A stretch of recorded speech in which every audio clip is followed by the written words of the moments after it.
那美国的白宫不时嘛有观光客会去参观，伫出入口的所在有一个会当放电子产品，也有放民众物件的柜仔，即嘛伫这个柜仔内底竟然发现毒品。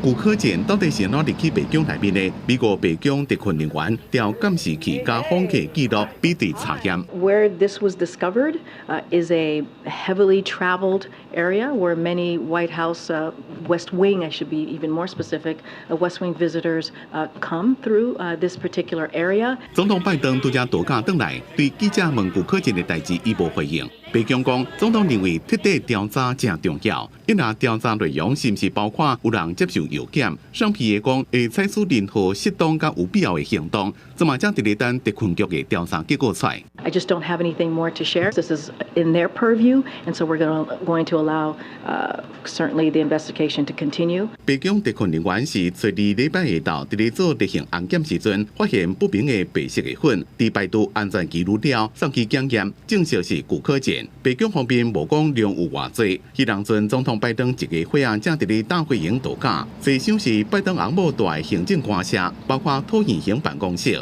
内阁会议室，也个总统府工作人员的工作空间。会出入者有政治工作人员、因的人客，也个媒体记者，是人员出入较接的所在。伫咧拜五、拜六礼拜有西上的导览活动，政府官员会当带朋友甲出来人申请西上的导览。非工作人员参观进前，爱甲电子产品、甲其他物品放伫咧置物区。消息人员讲，拜登因的家人一般拢是自东上出入。